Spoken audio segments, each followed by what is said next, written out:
Hello दोस्तों, कैसे हो। मैं आज आपके लिए लेके आया हूँ गाय और शेर की कहानी। इस कहानी में आपको बहुत ज़्यादा प्रेरणादायक कहानी है। इससे आपको बहुत ज़्यादा कुछ सीखने को मिलेगा, तो कहानी को पूरे ध्यान से और अंत तक जरूर देखिएगा।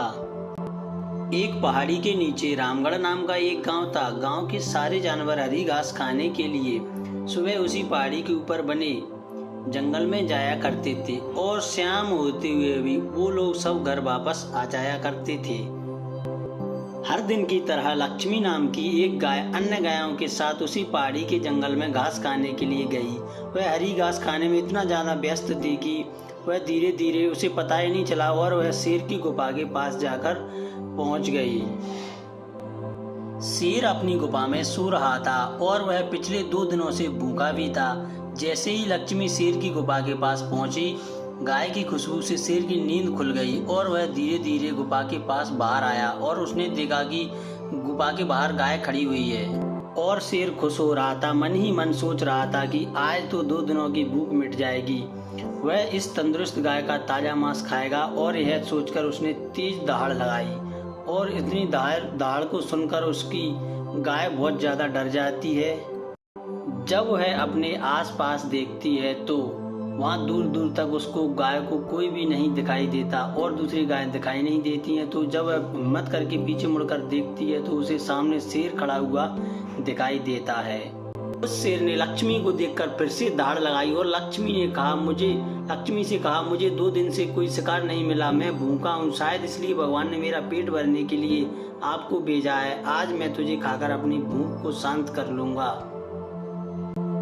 शेर की बात सुनकर लक्ष्मी डर जाती है और वह रोते हुए भी शेर से कहती है मुझे मत खाओ, मेरा एक छोटा बच्चा है जो अभी सिर्फ मेरा दूध पीता है और उसे घास खाना अभी तक नहीं आया है, तो आप मुझे मत खाओ।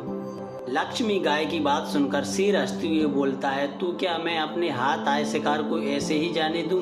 मैं तो आए तुझे खाकर ही अपनी 2 दिनों की भूख को शांत कर लूंगा। और गाय उसकी बात सुनकर बहुत ज्यादा डर जाती है। शेर की यह बात सुनकर लक्ष्मी उसके सामने रोने लगती है और विनती करते हुए कहती है आज मुझे जाने दो, मैं आज अपने बछड़े के लिए आखिरी बार दूध पिला दूंगी, उसके बाद आप मुझे खा लेना, मैं वापस आ जाऊंगी। तो आप मुझे फिर खा लेना, पहले मैं अपने बच्चे से मिलाऊं और उसे बहुत सारा प्यार करके आ जाऊंगी, उसके बाद खा लेना आप मुझे।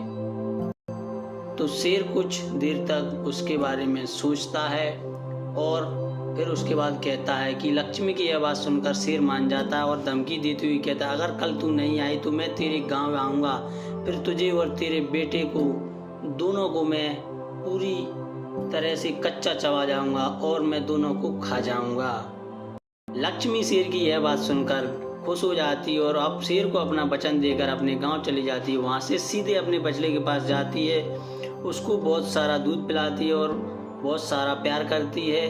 उसके बाद लक्ष्मी बछड़े को सारी कहानी सुनाती है और कहती है कि अब अपना ख्याल रखना, कल सुबह होते हुए भी अपना वचन पूरा करने के लिए मुझे शेर के पास जाना ही होगा।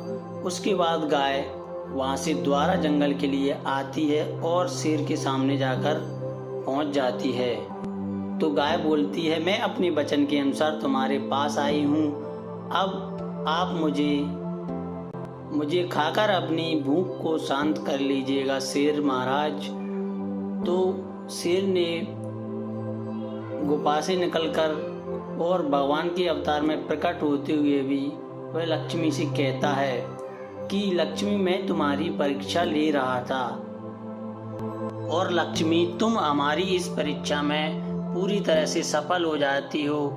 मैं आपसे बोलता हूँ कि तुम अपने घर जाओ और मैं तुम्हारी इस परीक्षा से काफ़ी प्रसन्न हूँ और मैं तुम्हें वरदान देता हूँ कि तुम गाय माता होकर सारी दुनिया में इसी तरह पूजती रहोगी। इसलिए तभी से गायों को गौ माता कहकर पुकारा जाता है। इस कहानी से हमें यही शिक्षा मिलती है कि कभी भी हमें अपने वचन को नहीं मुकरना चाहिए, चाहे पूरी जान की बाजी लगाकर हमने जिसको वचन दिया है उसको पूरा करना चाहिए। यही हमारी इस कहानी से आपको प्रेरणा मिलती है। तो कहानी कैसी लगी कमेंट और शेयर जरूर करिएगा। धन्यवाद।